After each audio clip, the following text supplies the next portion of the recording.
राष्ट्रपति, उन्होंने कहा रूस को बातचीत की मेज पर आना ही होगा। रूस पर अधिक प्रतिबंध लगाने की जरूरत है। ज़ेलेंस्की ने अमेरिकी राष्ट्रपति से मांग की है कि रूसी तेल और टैंकरों पर प्रतिबंध लगाया जाए। यानी अब ज़ेलेंस्की डिप्लोमेसी का इस्तेमाल कर रहे हैं रूस को घेरने के लिए कि रूस के बिजनेसेस, जिसमें तेल और गैस का बिजनेस है, टैंकरों का और रूस के तेल के निर्यात का जो बिजनेस है, और साथ ही उसको बातचीत की टेबल पर लाने की बात।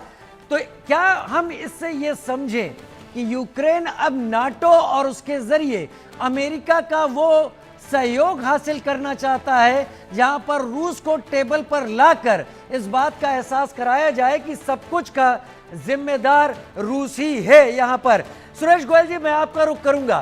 क्या वाकई अब ज़ेलेंस्की यही चाहते हैं कि डिप्लोमेटिकली रूस को टेबल पर झुकाया जाए, रूस के उस बिजनेस को चोट मारी जाए जिसके जरिए रूस टिका हुआ है?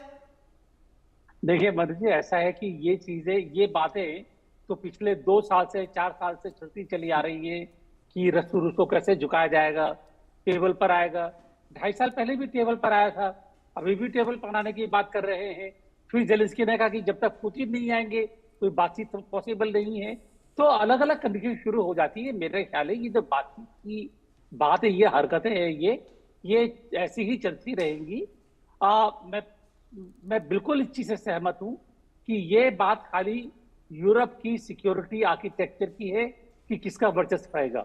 मैं एक चीज कहना चाहूंगा, और इसलिए कह रहा हूं कि आलोक जी ने इसका जिक्र किया, पाकिस्तान का, भारत का।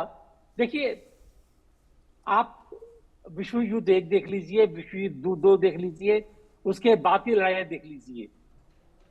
यूरोप में या अमेरिका में कोई ऐसा देश नहीं है जिसकी नजर में एशिया की कीमत एक रिसोर्स बेस्ड प्रोडक्शन हाउस की के अलावा या as a source of money और कुछ हो।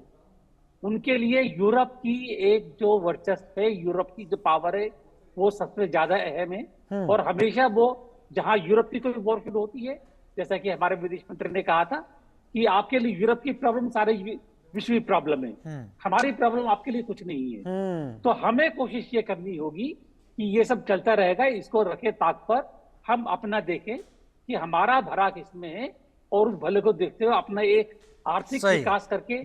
चाइना अगर आगे बढ़ा है, चाइना किस लिए बढ़ा आगे कि चाइना ने अपना आर्थिक विकास किया। हमें थोड़ा उससे कुछ एक सीख लेकर के अपना भला देखना चाहिए, अपना भला देखना चाहिए भारत को। जो कुछ भी वहां चल रहा है, डॉक्टर एस जयशंकर का जो बयान आपने सामने रखा कि यूरोप की प्रॉब्लम पूरे दुनिया की प्रॉब्लम हो जाती है, लेकिन अगर भारत की या एशिया की प्रॉब्लम है, उसे यूरोप अपनी प्रॉब्लम नहीं समझता। बड़ी खबर यहां पर यह कि बाल्टिक सागर में रूस ने अब बड़ी तैयारी कर दी है। एक लैंडिंग जहाज व्लादिमीर आंद्रीव को लॉन्च कर दिया है। यंतर शिपयार्ड से लॉन्च हुआ है आंद्रीव। रूस की न्यूक्लियर सबमरीन अब युद्धाभ्यास कर रही हैं, ऐसी भी जानकारियां आ रही हैं। हो सकता है, उम्मीद यह लगाई जा सकती है कि रूस अब एक ऐसा अटैक करेगा जिससे यूक्रेन को कमजोर किया जाए, और कमजोर ही नहीं किया जाए, इसको उस जगह पहुंचा दिया जाए जहां पर नाटो का सपोर्ट लेना भी यूक्रेन के लिए मुश्किल हो जाए। आप सभी मेहमानों का बहुत बहुत धन्यवाद। आप सभी मेरे साथ जुड़े। समय की पाबंदी, समय की कमी के चलते आप सबसे माफी मांगता हूं। समय होता तो और ज्यादा इस चर्चा को आगे बढ़ाते, लेकिन फिलहाल के लिए बहुत शुक्रिया आप सभी का जुड़ने के लिए।